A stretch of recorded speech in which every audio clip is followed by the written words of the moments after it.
overnight, became one of the most talked-about acts on the planet. When the show ended, Simon Cowell stepped in with a record deal most artists spend decades chasing. But Courtney would later describe what happened next as one of the worst experiences of her life. When she finally tried to rebuild what she had lost, a major controversy would shatter everything further and leave the fans and judges who once cheered her on completely heartbroken. Every few years, a talent competition produces a moment that stops viewers in their tracks. Sometimes it is a singer with a voice that defies their age. Sometimes it is a dancer who moves like no one has ever moved before. But in June 2018, America's Got Talent delivered something the world would never forget. A 13-year-old girl from a small town in England walked onto the stage and sang with a voice that left the judges speechless. Courtney Hadwin became a global sensation overnight. But the same fame that made her would eventually become something else entirely. The audition aired on June 12, 2018. Courtney was 13 years old, and she walked onto the stage looking like any other teenager, nervous and unsure. Before performing, she told the judges she was plagued with stage fright. In fact, she could barely raise her voice to speak to them. Melby had to encourage her just to begin singing. Courtney chose Otis Redding's Hard to Handle, a classic soul track that demands confidence and swagger, and what followed was a transformation that left everyone in the room stunned. As soon as she started singing, the shy teenager disappeared. Her voice was powerful, her movement electric, and her stage presence unlike anything the judges had seen from someone her age. She dropped to her knees during the performance, a moment that made Simon Cowell exclaim, "Bloody hell!" under his breath. Howie Mandel immediately compared her to Janis Joplin. Melby looked like she could not believe what she was witnessing. When the song finally ended, the audience was on its feet. Howie Mandel did not wait.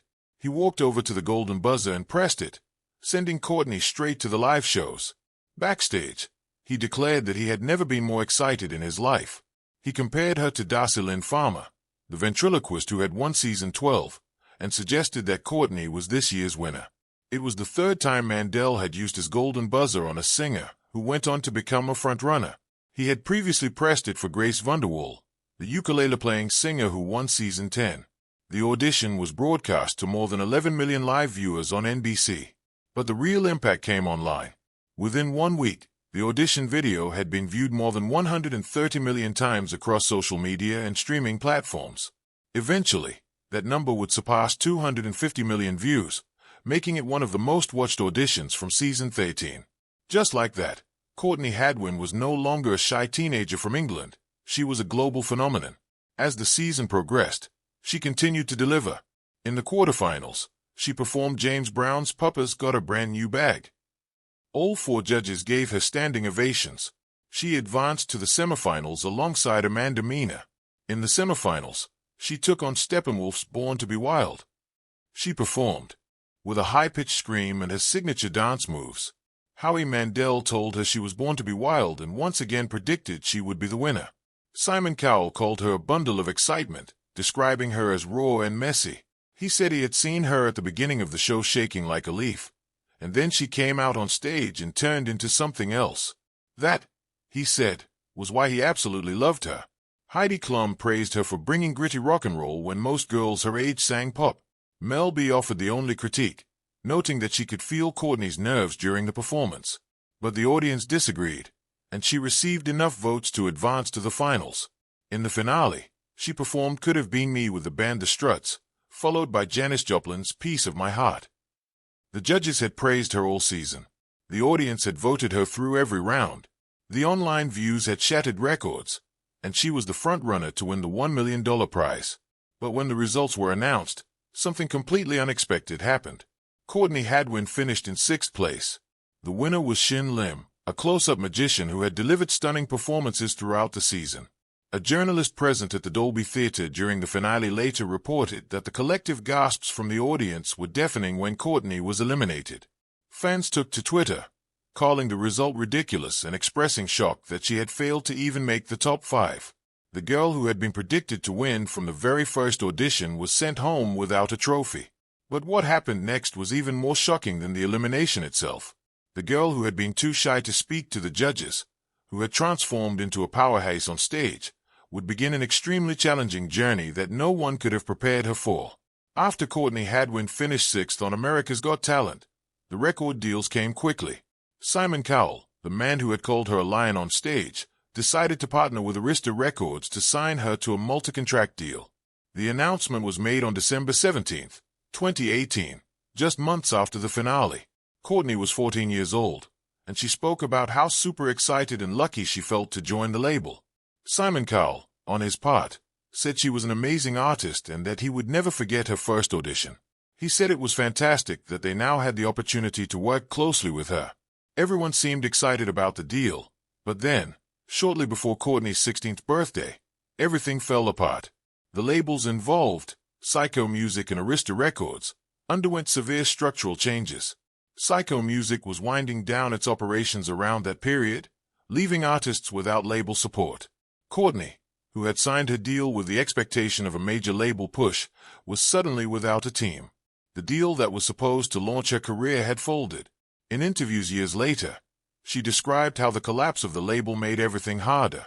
She said she constantly felt like she had to prove herself a little bit more every single day, and that the collapse left her in a more difficult position than before her America's Got Talent appearance. Instead of bouncing back and reinventing herself after the collapse, Courtney began facing a creative identity crisis that no one had prepared her for. After the finale and her signing, she was shuttled into writing sessions with pop-leaning songwriters and producers. These were not the people who understood her sound. She later explained that she was put into big writing camps with songwriters and producers who did not necessarily know her sound. She said she would go into sessions and basically just be given songs she could not relate to at all. She described the music as pure Ariana Grande pop, which, she said, just was not her at all. The music that had made Courtney famous was not pop. It was soul, blues, and rock and roll from a different era. She had discovered her musical identity by watching black and white YouTube videos of James Brown, Tina Turner, Etta James, and Aretha Franklin. She said the moment she realized this was what she wanted to do was after seeing a black and white video of James Brown performing, "I Got You, I Feel Good." That was her sound. But the industry wanted something else, something more modern and relatable. But in the process, they nearly erased what made her special. When she finally started creating her own music, there was another challenge. She had to figure out how to make soul and blues sound relatable to the century they were in without sounding too old. It was a delicate balance, and for years, she struggled to find it. She was placed in rooms with writers who did not know her and was forced to navigate an industry that had already discarded her once.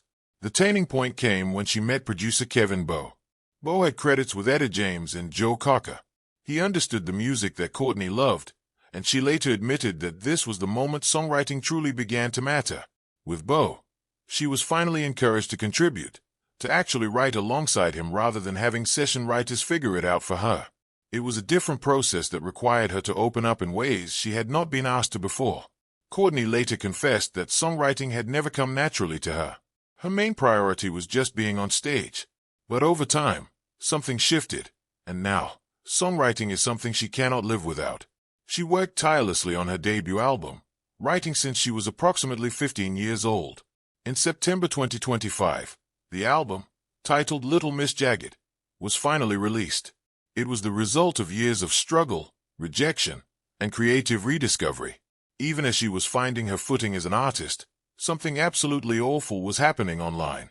The same internet that had made her famous began to turn on her, and the accusations that followed were unlike anything she had ever faced. While Courtney Hadwin was trying to find her voice as an artist, the internet was busy trying to take it apart. The same crowd who had watched her audition videos and were absolutely wowed were now scrutinizing every detail of her past. They found footage of her on The Voice Kids UK in 2017, where she had finished in the top 6. They compared her confident performances there to the shy teenager who had barely been able to speak to the judges on America's Got Talent. And they reached a conclusion that spread across social media within hours. Soon online trolls began accusing her of being fake. They said the shy act was a performance designed to maximize shock value when she transformed on stage. The backlash was immediate. After her audition aired, viewers took to Twitter specifically calling out the inconsistency. One user posted that she had been a finalist on The Voice UK, so her act was fake. Others echoed the sentiment. The accusation spread quickly, and for a teenager who had already admitted to struggling with stage fright, the scrutiny became so overwhelming. What the critics did not mention was that America's Got Talent had no rule against contestants with prior competition experience. Courtney was not breaking any rules. In fact, she was not hiding anything. But on the internet, facts did not matter as much as the story people wanted to tell. Courtney's grandfather, Tom Story, came to her defense. He told the Daily Mail that the family had always believed she would do well in the United States. He said they knew the American audience would get her in a way that the UK audience did not. He said they knew she would go down a storm over there. The decision to enter America's Got Talent over Britain's Got Talent was strategic. They believed the United States market would appreciate her rock and roll energy more than the British audience had. While they were right about the reception, they could not have predicted the backlash that would follow. At the time, Courtney was just 14. Yet, she handled the criticism with a grace that seemed beyond her years. After her elimination, she said that from America's Got Talent, she had learned to not look at all the bad comments and to just concentrate on the positive. She thanked everyone who had voted for her and supported her, adding that she would not have gotten there if it was not for them. She also described being at the live shows as a great experience. This was a mature response from someone who had just been told by millions of strangers that she was a fraud. Yet, the accusations did not go away. If anything, they followed her for years. But the trolling that Courtney faced online was not the only bullying she endured. Even after becoming world famous on America's Got Talent, she was bullied by her own school friends. Her classmates reportedly mocked her voice and called her names. She faced taunting at her school in Hesleden, County Durham, at a time when she was supposed to be celebrating her success.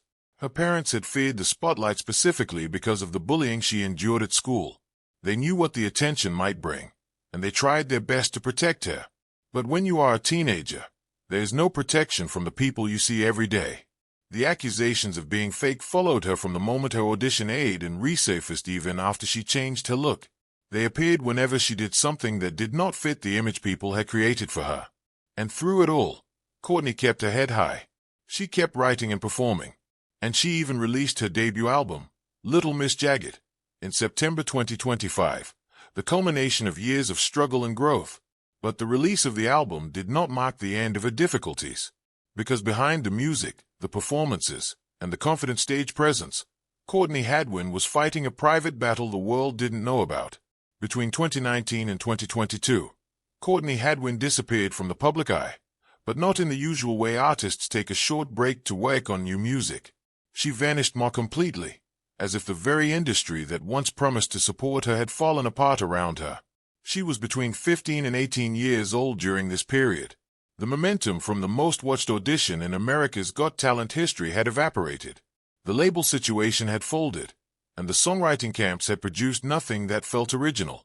Just like that, the girl who had been called a lion, a force of nature, and a future star by the judges was suddenly nowhere to be found.